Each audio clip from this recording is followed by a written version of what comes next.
Mungkin Anda bertanya bagaimana ini dapat disebutkan pengharapan. Bukankah murka Tuhan dan hukumannya akan dinyatakan kepada semua orang berdosa tanpa kompromi? Nah, saudara perlu pahami dulu sekali lagi. Apa sebenarnya sifat Tuhan? Sifat Tuhan yang sesungguhnya Dia adalah kasih, Dia adalah kudus, amin. Dia adalah suci, Dia adalah maha kuasa. Dan banyak lagi yang saudara bisa tambahkan tentang kemahakuasaan Allah. Tetapi yang paling penting, Dia adalah kasih, Dia adalah kudus. Amin saudara. Nah, di dalam kasihnya yang luar biasa ini, disinilah kita mendapatkan kesempatan. Apakah karena sifat dasarnya kasih, karena Allah itu disebutkan kasih, maka Dia telah membatalkan murka terhadap dosa itu? Mungkin ada yang berkata, oh iya dia sudah batalkan. Saya lebih tepat mengatakan Dia tidak pernah membatalkan murka itu. Tapi murka itu tetap Dia jalankan. Murka itu tetap dijalankan. Tetapi caranya itu sungguh berbeda. Caranya itu luar biasa. Dia tetap murka akan dosa.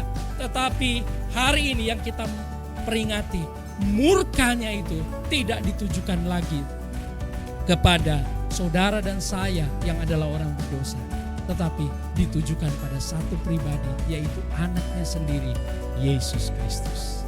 Amin. Yesus yang menerima semua murka itu bagi harusnya untuk kita, tetapi ditimpakan kepada Yesus. 2 Korintus 5 ayat 21.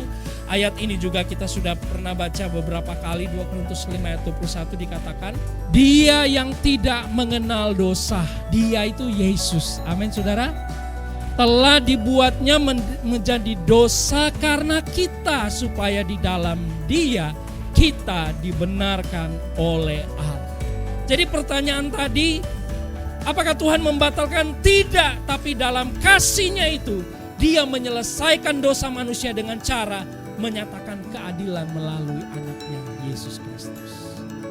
Karena begitu besar kasih Allah untuk menyelamatkan kita manusia, maka Dia mengirimkan anaknya untuk supaya anaknya yang menerima hukuman yang dari Allah sendiri.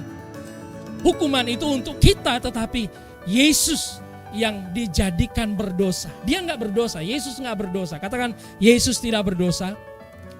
Tetapi Dia dibuat oleh Bapanya menjadi berdosa. Bagaimana ketika Dia dikatakan Dia dibuat menjadi berdosa? Apakah Dia disengaja disuruh melakukan dosa? Tidak. Tidak pernah Dia melakukan dosa sedikit pun. Tetapi yang terjadi adalah semua dosa Anda dan saya, semua dosa manusia ditimpakan kepadanya.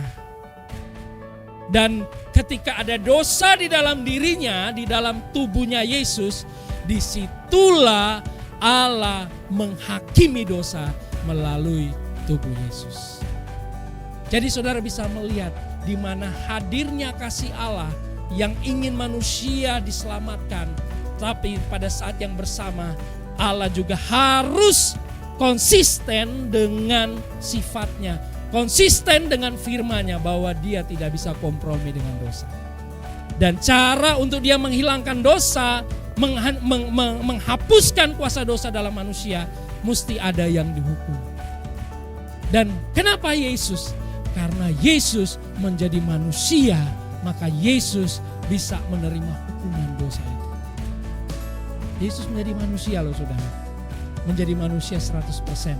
Filipi 2 ayat 6 berkata, Dia merendahkan dirinya, Dia mengosongkan dirinya menjadi manusia.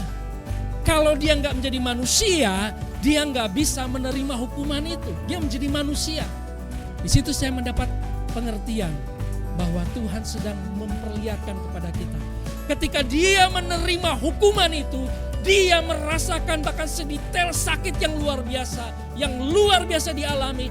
Dia bukan karena mungkin kita berkata kan Dia Tuhan, Dia pasti gak rasa apa-apa. Tidak loh saudara. Dia merasakan sakit yang luar biasa. Sama seperti Anda ditusuk jarum aja udah sakit kayak apa. Dia bukan hanya ditusuk oleh jarum kecil atau paku kecil, tapi tubuhnya dicabik-cabik sedemikian rupa. Dan itu Dia rasakan sakit yang luar biasa saudara. Karena Dia manusia. Kalau dia tidak manusia, saudara, maka penghukuman itu mungkin tidak sempurna. Penghakiman bagi Yesus itu tidak menjadi sempurna. Tapi karena dia manusia, maka semua dosa, semua penghukuman, semua kutuk, semua sakit penyakit ditimpakan dalam tubuh Yesus. Dia menerima semuanya itu. Supaya apa? Supaya saudara dan saya tidak lagi menerima semua kutuk itu karena dosa. Jadi sekali lagi, murka Allah dinyatakan bukan kepada siapa-siapa, bukan kepada pendeta, pastor, atau anak Tuhan siapapun namanya, tetapi murka Allah dinyatakan atau dihadirkan, diberikan kepada anaknya sendiri, yaitu Yesus Kristus.